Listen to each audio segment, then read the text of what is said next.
Ladies, that sounds delicious, but be very careful with all those handy tools in the kitchen. If you want to get cooking with the ladies in the kitchen, head over to our Afternoon Express website and you can get the ingredients. And of course, you can also get the grocery list that you need to get cooking away with us here on Afternoon Express.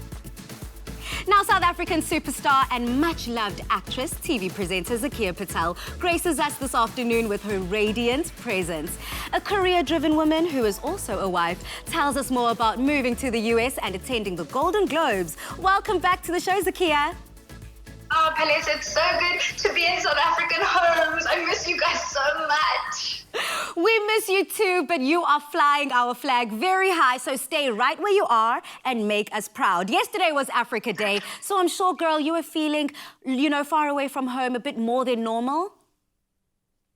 It was also Eid yesterday, so it was Africa Day and Eid, just such a double whammy. And we've been here for 6 months, and it's been fine. It's been, every day is a new day, and you're meeting new people digitally, and you're getting along and doing work and doing the videos, and then it's a big occasion, not just Africa Day, but also Eid, which is so huge because my whole family, we all popped onto a video call, and my sister, I was like, just eat the biryani in front of me, and I was like, just let me see you chew it. And then I started crying. It was really embarrassing.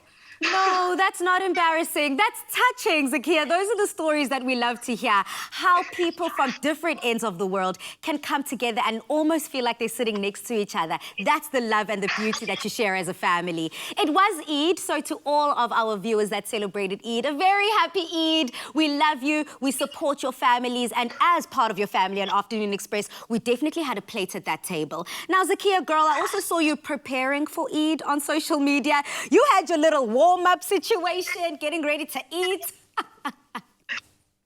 It is such a thing after the month of Ramadan to celebrate with an incredible lunch, and it always consists of physically overeating. I'm not sure about everyone else, but I always end up incredibly uncomfortable. So I was thinking about I always joked that you would never catch me dead on TikTok, and then I joined because I broke, I caved in, and then I was like, what's something that like everyone can relate to about this special occasion?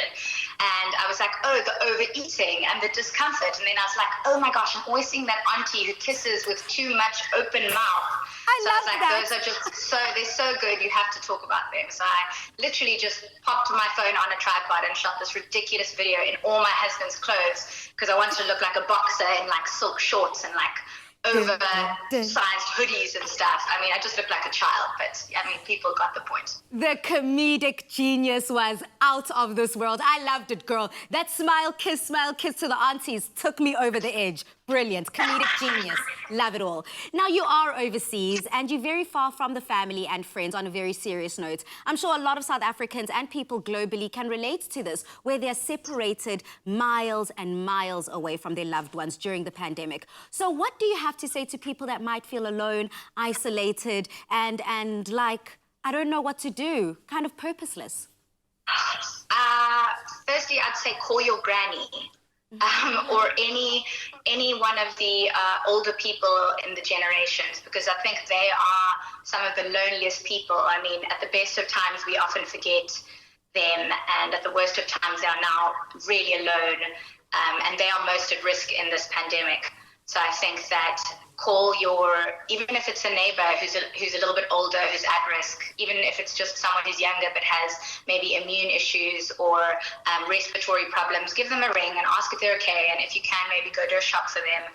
I think the most important thing in this time is communication, and what has come out of it for me is Rob and I moved to America, and in that move, we've basically been social distancing from everyone we love for that entire period.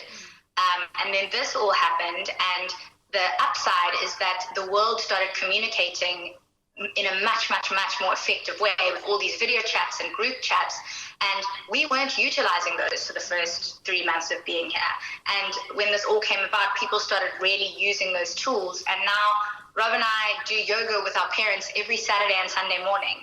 And I mean, that's more than we would have spoken to them or seen them when they were in Cape Town and we were in Joburg. So the fact that now we do yoga and can connect every single weekend is so important. So I think just the human connection and knowing that you know, we're all feeling very similar things. I don't think there's ever been a point in the entire existence of the world where we've all felt a similar way. I mean, there have been beautiful poems from Italy, from China, all sorts of stuff that we have access to, and you can hear the stories and the tales of solidarity, and they're so beautiful and really uplifting.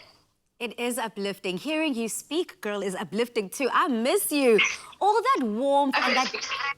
I know, okay, separated, but you know, we're together in spirit, still connected here on Afternoon Express. Now, the last time we did chat on this very couch next to me, you were on your way to Hollywood, because we're international, baby. So how has it been like adapting in a new country and also trying to pursue a career whilst in the USA was also an experience, has to be an experience on its own during lockdown? So it's been everything I wanted it to be. I hit the ground running. I met with agents and managers and got representation and started going to auditions, which is a completely different segment of how, you know, it's like in the movies. You walk in, they don't even look up from the piece of paper. They don't even look up. And they're like, literally, it hasn't happened to me, but I've heard horror stories of people saying, like, they don't look up, and then before you even finish, they're like, thank you. But that luckily didn't ever happen to me. But by the time I got to auditions, it was COVID had started, so I was on this amazing sort of rocket-like trajectory into the sky, into the area I wanted to be in, meeting people, networking, making waves, creating content, and then I just feel like my rocket ship went, and now it's just chilling on the ground waiting for liftoff again. But I mean, initially there's that phase of what do you do, how do you make it work, and then the entire industry in LA has closed down. Obviously, the whole entertainment industry is it's based on people. There are so many there are so many people on sets, so they just shut it down. They shut down big productions. But people, when there's a will, there's a way. There have been webinars and workshops, and people are creating incredible content online and 1-minute movies and Zoom movies, and it has been incredible. So, you know, you can't ever think the human spirit doesn't always overcome when you see what people are doing here. So Hollywood has been different, I'm sure, but incredibly powerful. It sounds that way too. And what I like about you bringing up the film industry is later on in the show, we will also be speaking to Mr. Alderman J.P. Smith, and he's going to be touching base as to how the South African film industry is going to be affected as we move into this level 3 of lockdown. So thank you for being honest in your approach as to how you have coped with being international and having to deal with everything, especially professionally. So in professionally, you've also rubbed shoulders with quite incredible people. You spent your birthday at the Golden Globes. Who can say that?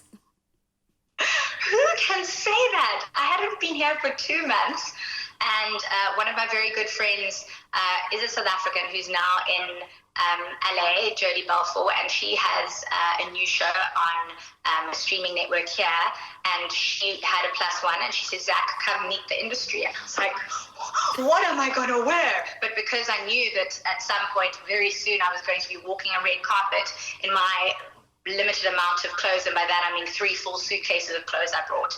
I definitely brought a few red carpet worthy designs. I popped on my pink suit. Luckily, I have been trained in my own hair and makeup, so I did my own hair and makeup. Because a face beat here in dollars, let me tell you, ladies, is like you could like buy a car. So off you go, and you literally see. Like there's Shonda Rhimes walking. Who else did I see? And I just didn't know what to do with myself. Oh, you see like Chris Evans, Chris Hemsworth, and I mean, I'm not a fangirl for like those kinds of people. So it's interesting to see them and you're like, oh, cool. Yeah. And then you see Shonda Rhimes holding her high heels, walking across the like party at the Golden Globes. And then your heart melts because as much as these writers and these big people in entertainment, you know, all the glitz and glamour, they're human. And then your heart like is like, oh my gosh, like this is awesome. And this is where I want to be. And, you know, it's not as scary as it seems on the big screen. You know, they're just people. They take off their high heels when their feet hurt too. When their feet hurt, exactly. First of all, girl, thank you for giving me that Shonda Rhimes tip. I will not judge myself the next time I do it. And next time you see Crims Hemsworth, tell him I say hello. Don't be like that.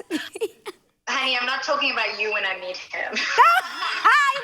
Okay, Zach, on that note, I have to let you go because you're clearly not a team player. No, I'm just kidding, girl. You go after your own dreams. Tell him I say hello. Tell South Africa. Tell the world South Africa says hello too. We really appreciate you. We love you. We love your spirit, Zakeeya. Thank you for joining us today and inspiring South Africa with all the good that you are doing. Anytime and every time. Bye. Now, from the 1st of June, South Africa is moving to lockdown level 3. So coming up, we have Alderman JP Smith on the line to chat to us about what this will look like.